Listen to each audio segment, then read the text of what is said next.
नमस्कार विद्यार्थी मित्रांनो, मी प्राध्यापक डॉक्टर बाळासाहेब गारडी, मराठी विषय।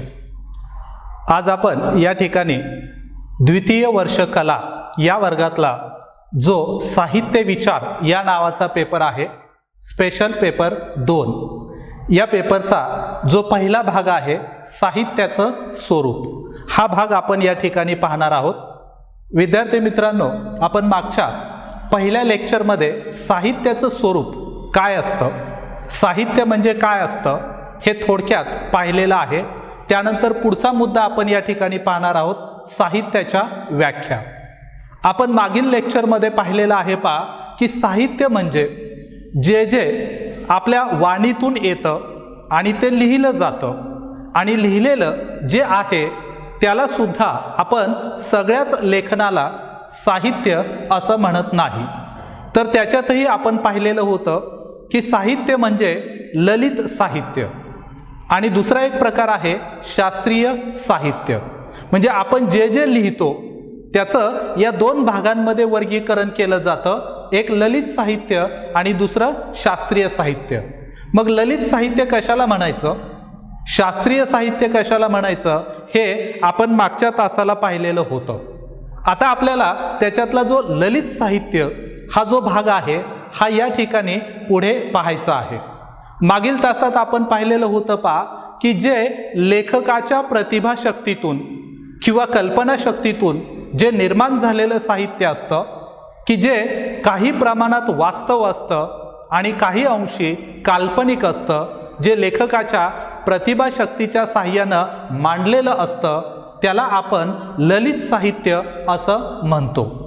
पण आजपर्यंत संस्कृत असेल किंवा पाश्चात्य विचारवंतांनी असेल, या साहित्याबद्दल काय विचार मांडलेले आहेत, त्याच्या कशा पद्धतीनं व्याख्या केलेल्या आहेत, हे आपल्याला या ठिकाणी पाहायचं आहे, आणि त्याचा या ठिकाणी थोडक्यात आपल्याला विश्लेषण करायचं आहे।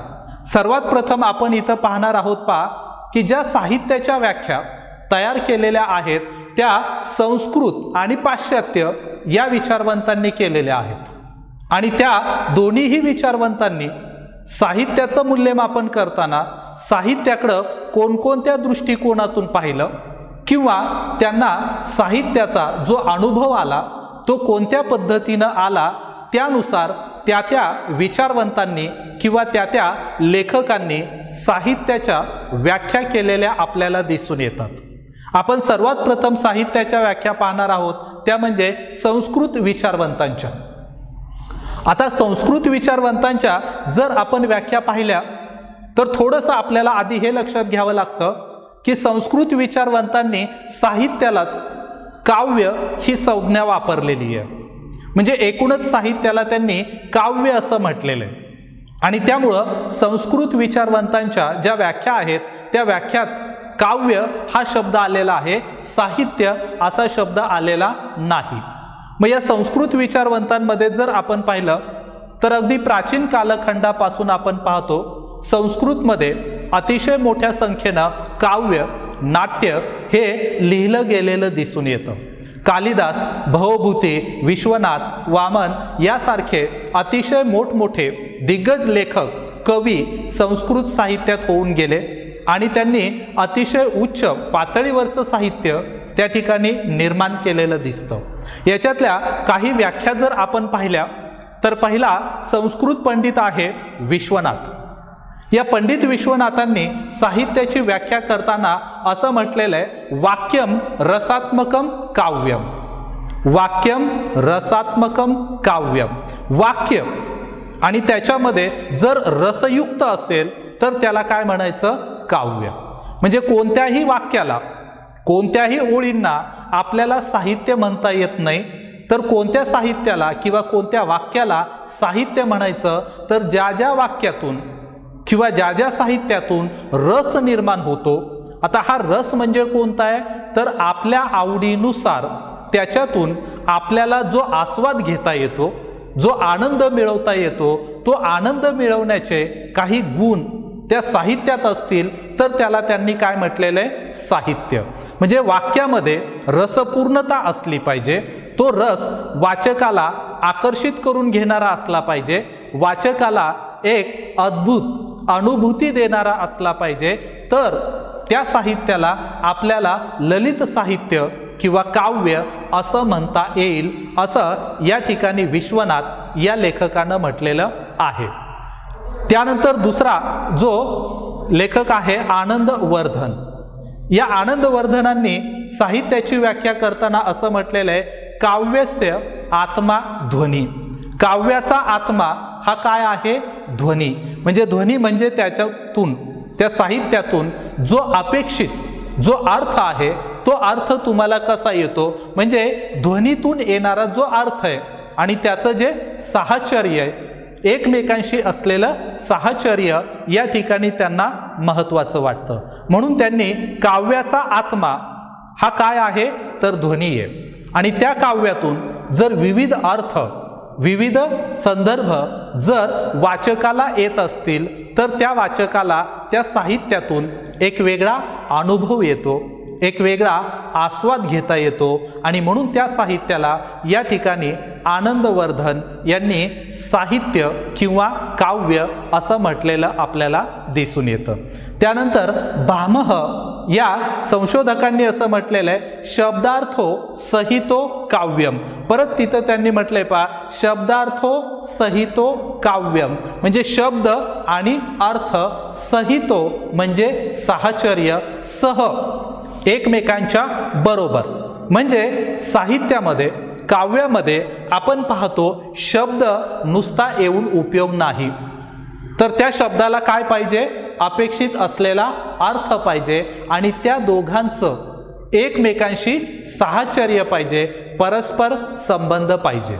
साहित्याचं जे मूळ रूप मानलं जातं ते शब्द, कारण साहित्य जे लिखित आहे ते लिखित जे असतं त्याला आपण कशाच्या माध्यमातून लिखित रूप देतो? शब्दांच्या.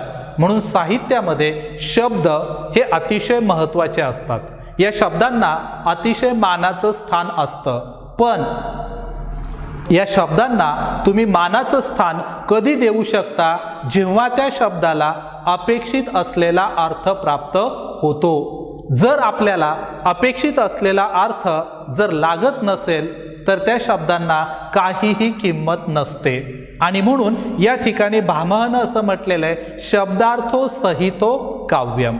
शब्दाच्या सहित जो अर्थ आहे तो अर्थ येतो आणि त्या अर्थानुसार जे काही निर्माण होतं साहित्य, त्याला त्या ठिकाणी त्यांनी काव्य असं म्हटलेलं आहे. तर रुद्रट या नावाच्या विचारवंतांनी असं म्हटलेलं आहे, ननु शब्दार्थो काव्यम.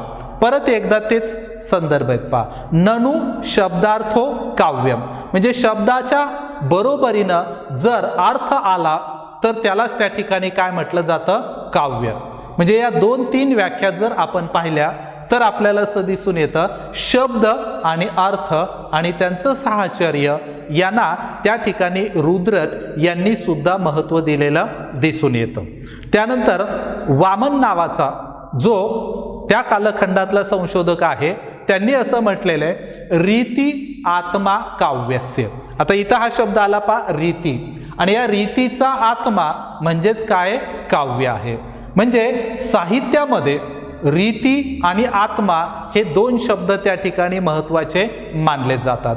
मग या ठिकाणी त्या विशिष्ट पदरचनेत किंवा विशिष्ट रचनेमध्ये त्या काव्याचा जो आत्मा आहे तो काव्याचा आत्मा कोण आहे तर रीती, म्हणजे त्या साहित्यातून व्यक्त होणारे अनुभव विशेष असतील, अर्थप्राप्ती असेल तर त्याला त्यांनी या ठिकाणी काय म्हटलेलं आहे? रीती. जसं या ठिकाणी वरील व्याख्यांमध्ये आपण पाहतो, कुणी त्याला रस म्हटलेलं आहे, कोणी त्याला ध्वनी म्हटलेलं आहे, तसं या ठिकाणी शब्द महत्त्वाचा त्यांनी काय मानलेला आहे? रीतिह आत्मा काव्यस्य.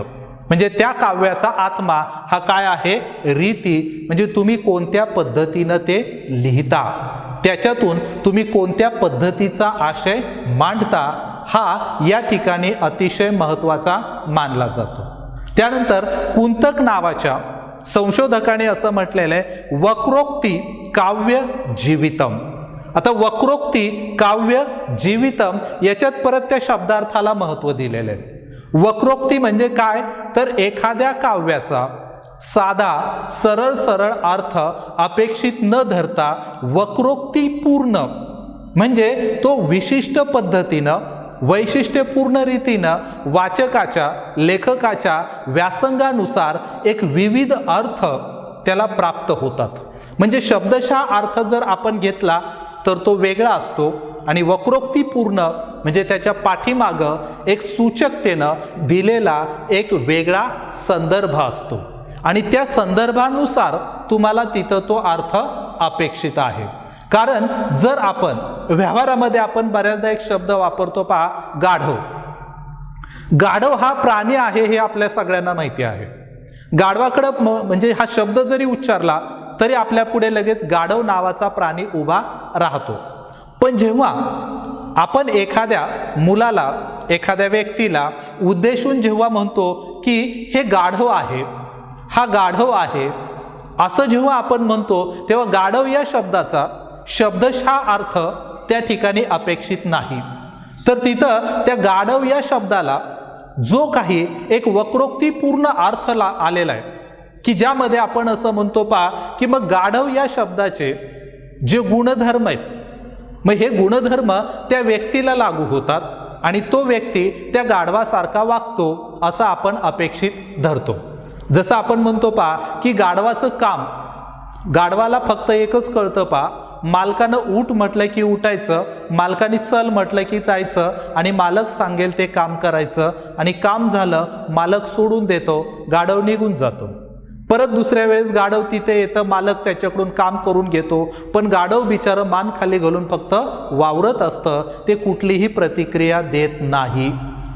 आपल्याकडे काही व्यक्ती सुद्धा अशा असतात पहा की मग त्या व्यक्तींना फक्त ते सांग कामे असतात, ते स्वतःचं डोकं कुठेही लावत नाहीत आणि मग कुठलाही विचार न करता जसं चालेल तसं चालायचं. मग हा जो गाढव या प्राण्याला त्याच्याशी जी काही गुणवैशिष्ट्ये जोडली जातात ती वैशिष्ट्य इथं या शब्दाच्या पाठीशी येतात आणि म्हणून साहित्यामध्ये आपण पाहतो की सगळ्यात जास्त महत्त्व हे सूचकतेला आहे.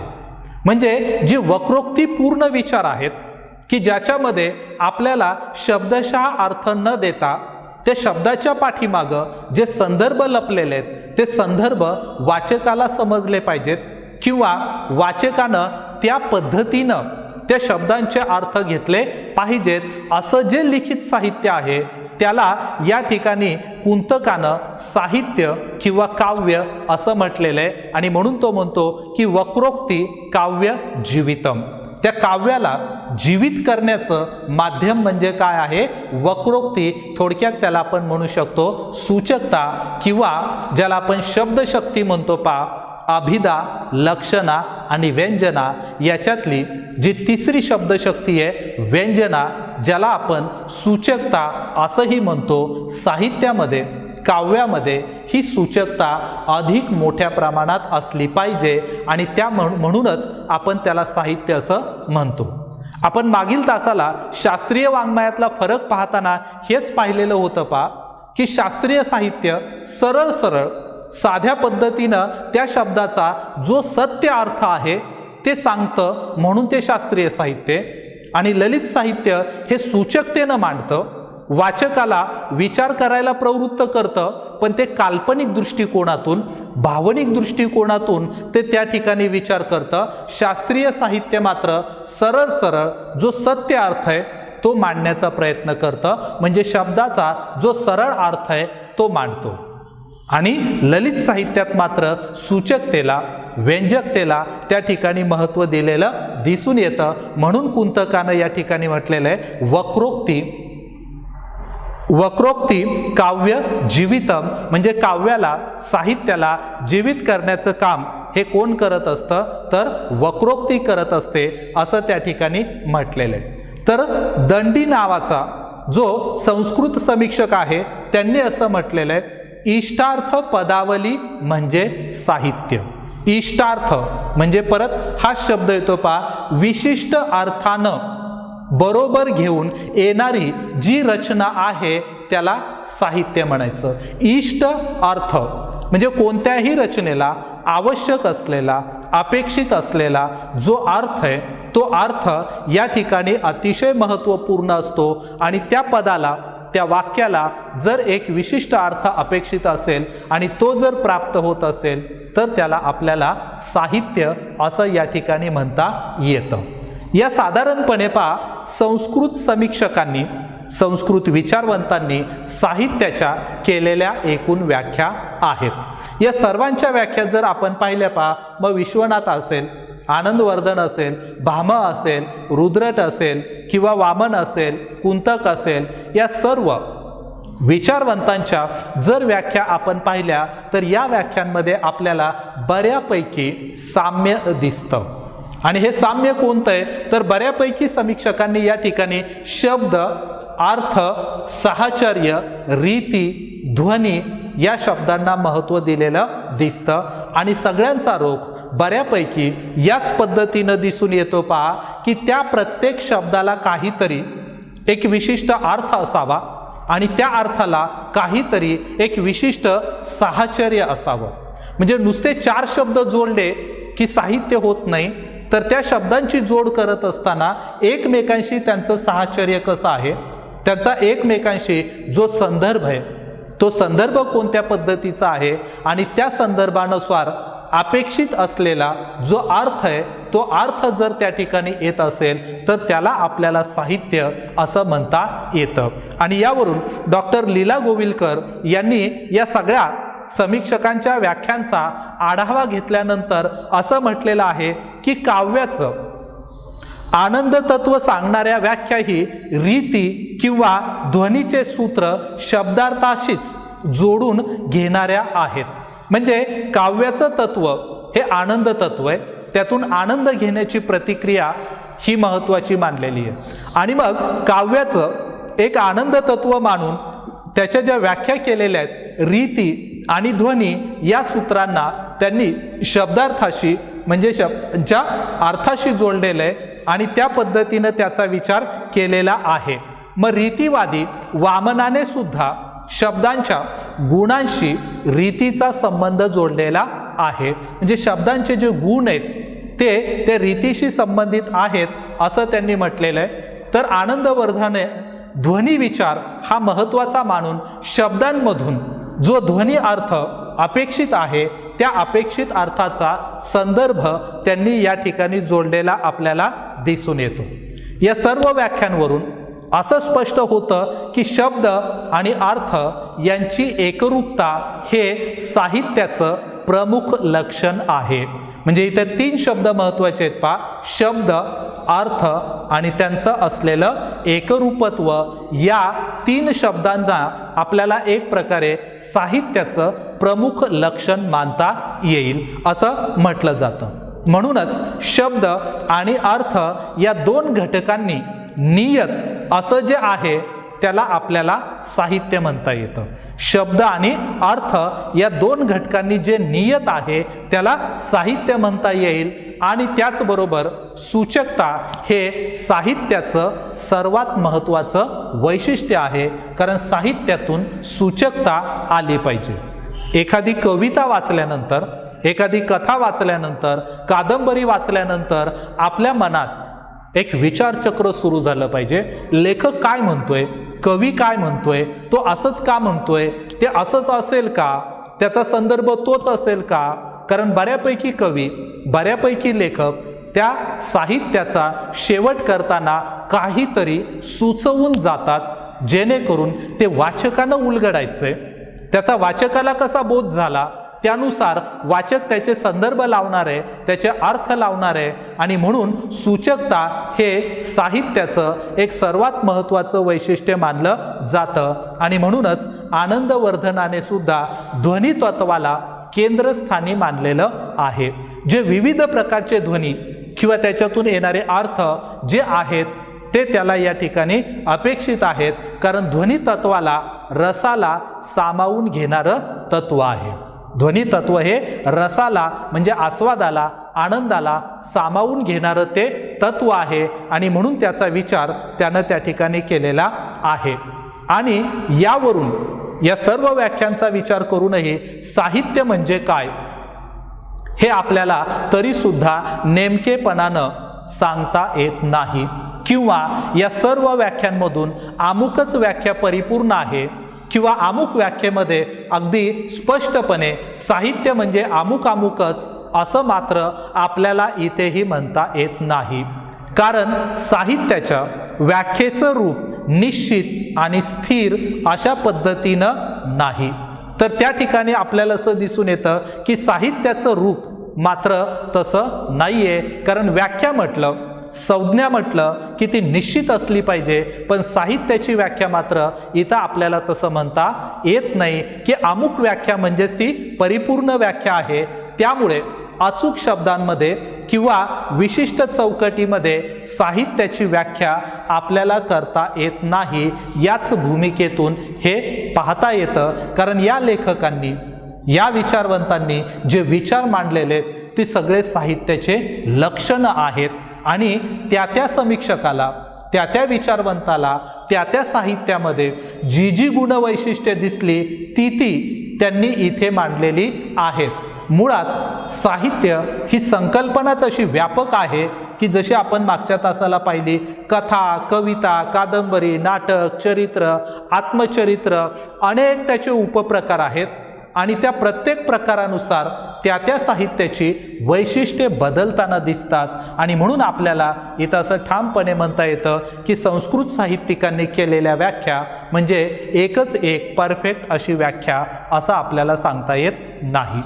आता संस्कृत साहित्यिकांनी ज्या पद्धतीनं साहित्याचा विषय पाहिला तसंच पाश्चात्य विचारवंतांनी सुद्धा आपल्याला दिसून येतं साहित्याच्या व्याख्या करण्याचा प्रयत्न केलेला आहे.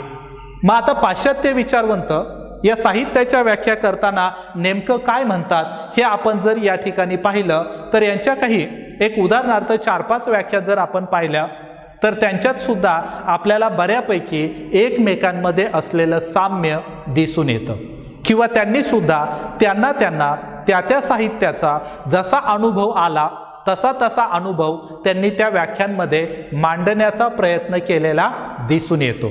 त्याच्यामध्ये सर्वात प्रथम हॅझलिट या नावाचा जो विचारवंत आहे त्यांनी या साहित्याची व्याख्या करताना असं म्हटलेलं आहे, the language of imagination and passion.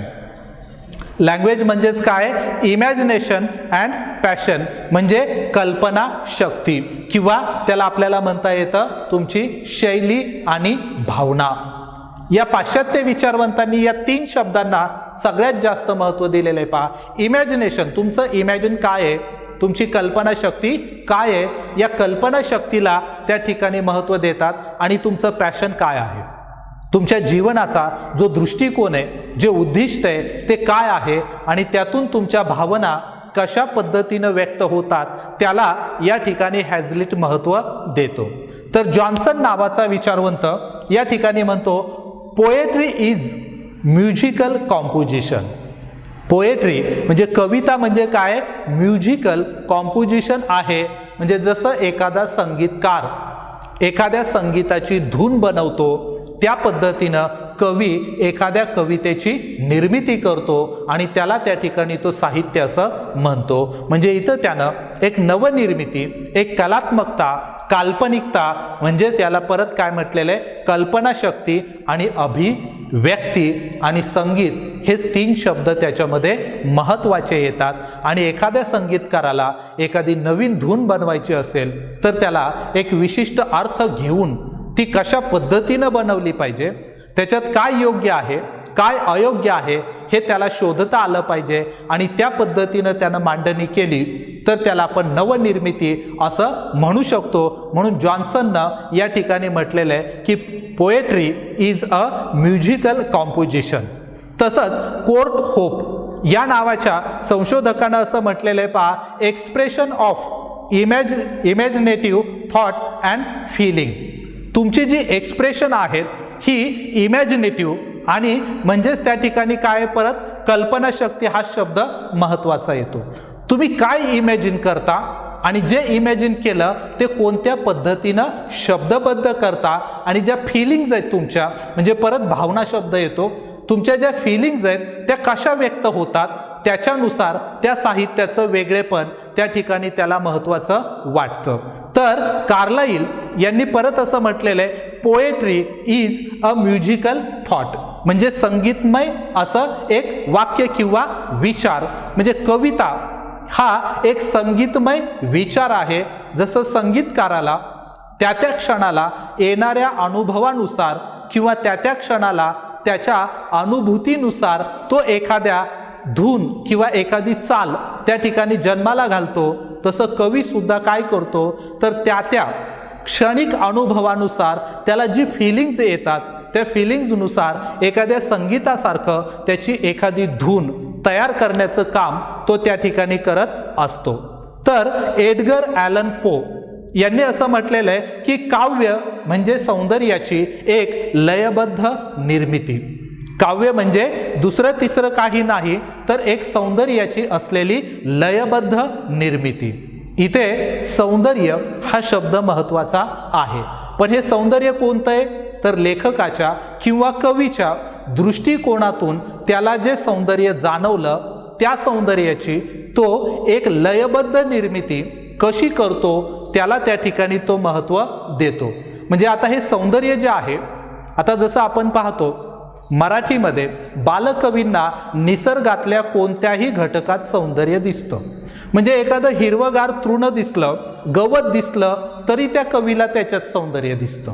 म्हणजे कवीची दृष्टी कुठे असेल, त्याला कोणत्या गोष्टीत सौंदर्य दिसेल हे त्या त्या कवीच्या अनुभवावर अवलंबून आहे. पण त्यानं या ठिकाणी म्हटलेलं आहे की काव्य म्हणजे काय आहे तर सौंदर्याची एक अनुभूती आहे. ज्याला ज्या क्षणी ज्या घटकात सौंदर्य जाणवेल आणि ते सौंदर्य जाणवलं की त्याला एक अस्वस्थता येते आणि ती अस्वस्थता तो काय करतो लेखनबद्ध करतो आणि त्यातून त्याची साहित्य निर्मिती होत जाते. तर केबल या नावाचा जो एक संशोधक आहे त्यानं असं म्हटलेलं आहे, उचंबळून येणाऱ्या भावना व कल्पना यांना मिळालेली वाट म्हणजे काव्य. म्हणजे कवी जो आहे पहा, हा कवी अशांत असतो पहा, आणि म्हणून कवीला आपल्याकडे शब्द आहे पहा, कवी वेडा असतो. तो का वेडा असतो तर त्याच्या ज्या भावना आहेत त्या उचंबळून येतात, त्याला अशांत करतात आणि अशांत केल्यानंतर मग त्याला अस्वस्थ होतं आणि ती अस्वस्थता तोपर्यंत टिकते जोपर्यंत त्याच्या मनातले विचार तो कागदावर उतरवत नाही. म्हणजे त्याची मानसिकताच अशी बनते की मनातले विचार त्याला कुठंतरी लिहिल्याशिवाय त्याला शांतता प्राप्त होत नाही. त्यालाच इंग्रजीमध्ये एक शब्द आहे पहा, स्पॉन्टेनियस ओव्हरफ्लो. म्हणजे एक असं काही दाटून येतं, त्याला मराठीमध्ये प्रतिभाशक्तीचा एक झटका असंही म्हटलं जातं की एकदा त्याच्या मनात ती संकल्पना दाटून आली की मग दिवस असो रात्र असो जेव्हा त्याला वाटेल तेव्हा तो उठतो आणि ते लेखनबद्ध करतो आणि मग ते परिणामकारकरित्या उतरताना दिसतं. म्हणून केबलनं असं म्हटलेलं आहे, उचंबळून येणाऱ्या भावना आणि कल्पना यांना मिळालेली वाट म्हणजेच त्याला आपण काव्य म्हणू शकतो किंवा त्याला आपण साहित्य असं म्हणू शकतो. तर रस्किन या नावाच्या विचारवंतांनी असं म्हटलेलं आहे, उदात्त भावनांनी कल्पनेच्या साहाय्यानं झालेली अभिव्यक्ती. उदात्त भावना म्हणजे हा एक वेगळा दृष्टिकोन आहे की काही लेखकांनी काही कवींनी जे लेखन केलं ते उदात्त भावनेनं केलं. काहीतरी चांगला विचार चांगली कल्पना जी मला सुचते ती इतरांना सुद्धा मला द्यायची आहे म्हणून ते लेखनबद्ध केलं पाहिजे. या पद्धतीनं सुद्धा काही विचारवंतांनी त्या साहित्याकडे पाहिलेलं दिसून येतं. आणि म्हणून या साहित्याचा एकूण दृष्टिकोन जर आपण पाहिला तर पाश्चात्य विचारवंतांनी शैली, भावना, कल्पनाशक्ती, अभिव्यक्ती या घटकांना महत्त्व दिलेलं दिसतं. तर संस्कृत विचारवंतांनी शब्द, अर्थ, साहचर्य, त्यांचे ध्वनी, रीती या शब्दांना म्हणजे या संकल्पनांना त्यांनी महत्त्व दिलेलं दिसतं. आणि या सगळ्या व्याख्या ज्या संस्कृतमधून आलेल्या असतील किंवा पाश्चात्य विचारवंतांच्या आलेल्या असतील, या सर्वांनी मिळून ज्या साहित्याच्या व्याख्या केलेल्या आहेत या व्याख्या करत असताना आपल्याला असं दिसून येतं प्रत्येक लेखकानं, प्रत्येक समीक्षकानं त्याला जसं साहित्य दिसलं किंवा त्यानं ज्या पद्धतीनं त्या साहित्याचा अनुभव घेतला त्या त्या पद्धतीनं त्या त्या साहित्याच्या घटकांना या ठिकाणी महत्त्व दिलेलं दिसतं. मग कुणी शब्दार्थाला महत्त्व दिलं कुणी शैलीला महत्त्व दिलं, कुणी कल्पनाशक्तीला महत्त्व दिलं, कुणी ध्वनीला महत्त्व दिलं, पण या सगळ्यांचा विचार करून सुद्धा शेवटी आपल्याला असं म्हणता येतं, साहित्य ही एक अतिशय व्यापक संकल्पना आहे. ती एका विशिष्ट चौकटीत विशिष्ट शब्दांमध्ये आपल्याला बसवता येत नाही, कारण त्याचे अनेक प्रकार, अनेक उपप्रकार, अनेक कालखंड, अनेक प्रवाह पडतात आणि त्यामुळं साहित्याला एका शास्त्रीय पद्धतीनुसार एका संज्ञेमध्ये, एका व्याख्येमध्ये आपल्याला बसवता येत नाही. तर त्या लेखकाच्या अनुभवानुसार त्याचे महत्त्वाची योगदानं त्यांनी सांगितलेली आहेत. फार तर आपण याला साहित्याची लक्षणं म्हणू शकतो, पण साहित्याची परफेक्ट ही एकच एक व्याख्या आहे असं मात्र आपल्याला त्या ठिकाणी म्हणता येत नाही. परंतु या सर्व व्याख्यांवरून किमान आपल्याला साहित्य म्हणजे काय, साहित्याचं नेमकं स्वरूप काय हे या ठिकाणी अनुभवून घेता येतं किंवा त्याचं स्वरूप आपल्याला अभ्यासता येतं. ठीक आहे, धन्यवाद.